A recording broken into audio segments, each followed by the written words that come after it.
আর মাত্র ৩১ দিনের অপেক্ষা, এরপরই যুক্তরাষ্ট্র ও ওয়েস্ট ইন্ডিজের মাটিতে বসবে টি-20 বিশ্বকাপের নবম আসর। নিউজিল্যান্ড, দক্ষিণ আফ্রিকা, ইংল্যান্ড, ভারতের পর এবার ষষ্ঠ দল হিসেবে টি-20 বিশ্বকাপের স্কোয়াড ঘোষণা করেছে অস্ট্রেলিয়া। তবে দলে নেই তারকা ব্যাটার স্টিভ স্মিথ। এই বিষয়ে বিস্তারিত জানাতে উশারবাণী স্পোর্টস থেকে আমি মেহেদী হাসান আছি আপনাদের সাথে।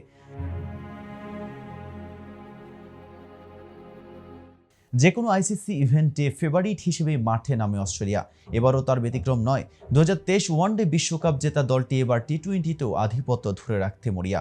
সেই লক্ষ্যে ফর্ম বিবেচনায় নিয়েই বিশ্বকাপ দল ঘোষণা করেছে অজিরা।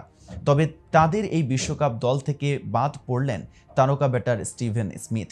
যদিও তার বাদ পড়া প্রায় প্রত্যাশিত, কারণ লম্বা সময় ধরেই টি-20 দলে সেভাবে সুযোগ পাচ্ছে না তিনি। সবশেষ নিউজিল্যান্ড সিরিজের দলে তাকে সুযোগ দিলেও নিজেকে প্রমাণ করতে পারেননি তিনি। গত এক যুগে এই প্রথমবার বিশ্বকাপ মিস করতে যাচ্ছেন স্মিথ। যদিও এই দলে বেশিরভাগ ক্রিকেটারই গত ওয়ানডে বিশ্বকাপের দলে ছিল। চোটের সংখ্যা থাকলেও মিচেল মার্শকেই অধিনায়ক হিসেবে রাখছেন ক্রিকেট অস্ট্রেলিয়া। এছাড়াও ওপেনিংয়ে David Warner, Travis Head, Marcus স্টয়ানিসের মতো ব্যাটাররা দলটির শক্তির জায়গা। ব্যাটিংয়ের মতো বোলিং আক্রমণও শক্তিশালী অসিরা।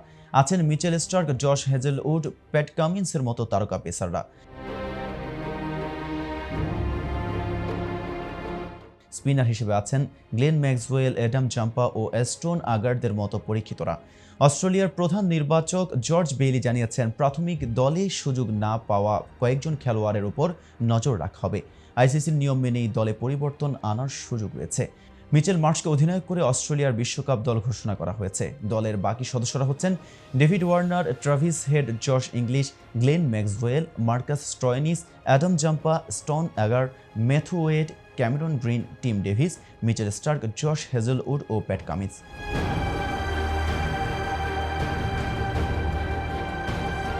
তো বন্ধুরা, টি-20 বিশ্বকাপের জন্য এবারের অস্ট্রেলিয়া দলটি কেমন হয়েছে আপনার মতামত জানাতে পারেন কমেন্ট বক্সে। আর ভিডিওটি ভালো লাগলে ক্রিকেট প্রেমীদের নিকট শেয়ার করতে ভুলবেন না।